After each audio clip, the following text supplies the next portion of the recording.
भैया परसों नए मकान पे हवन है, छुट्टी इतवार का दिन है, आप सभी को आना है, मैं गाड़ी भेज दूंगा। छोटे भाई लक्ष्मण ने बड़े भाई भरत से मोबाइल पर बात करते हुए कहा। क्या छोटे, किराए के किसी दूसरे मकान में शिफ्ट हो रहे हो?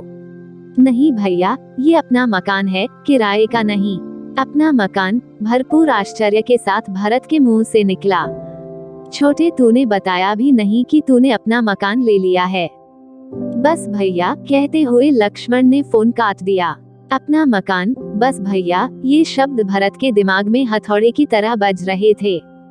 भरत और लक्ष्मण दो सगे भाई हैं और उन दोनों में उम्र का अंतर था करीब 15 साल। लक्ष्मण जब करीब 7 साल का था तभी उनके माँ बाप की एक दुर्घटना में मौत हो गई। अब लक्ष्मण के पालन पोषण की सारी जिम्मेदारी भरत पर थी। इस चक्कर में उसने जल्द ही शादी कर ली कि जिससे लक्ष्मण की देख रेख ठीक से हो जाए। प्राइवेट कंपनी में क्लर्क का काम करते भरत की तनख्वाह का बड़ा हिस्सा 2 कमरे के किराए के मकान और लक्ष्मण की पढ़ाई व रहन सहन में खर्च हो जाता। इस चक्कर में शादी के कई साल बाद तक भी भरत ने बच्चे पैदा नहीं किए।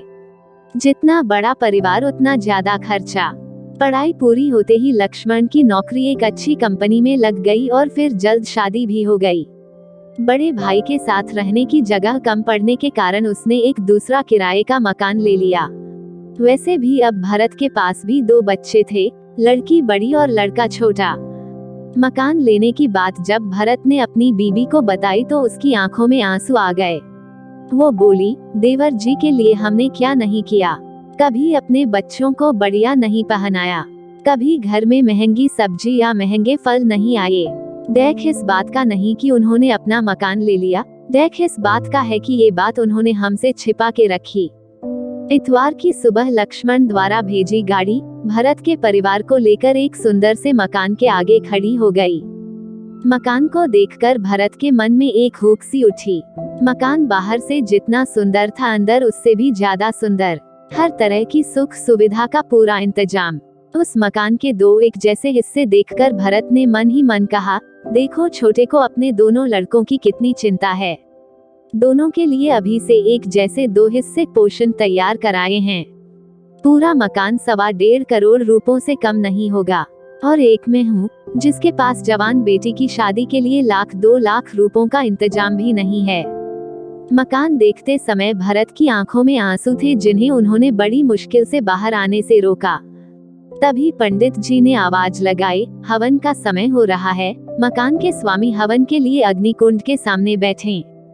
लक्ष्मण के दोस्तों ने कहा, पंडित जी तुम्हें बुला रहे हैं। यह सुन लक्ष्मण बोले, इस मकान का स्वामी मैं अकेला नहीं, मेरे बड़े भाई भरत भी हैं। आज मैं जो भी हूँ सिर्फ और सिर्फ इनकी बदौलत। इस मकान के 2 हिस्से हैं, एक उनका और एक मेरा। हवन कुंड के सामने बैठते समय लक्ष्मण ने भरत के कान में फुसफुसाते हुए कहा, भैया, बिटिया की शादी की चिंता बिल्कुल न करना, उसकी शादी हम दोनों मिलकर करेंगे। पूरे हवन के दौरान भरत अपनी आंखों से बहते पानी को पोंछ रहे थे, जबकि हवन की अग्नि में धुएं का नामो निशान न था। भरत जैसे आज भी मिल जाते हैं इंसान, पर लक्ष्मण जैसे बिरले ही मिलते इस जहान। हर रोज एक नई कहानी देखने के लिए चैनल को सब्सक्राइब करें और बेल आइकन दबाना ना भूलें।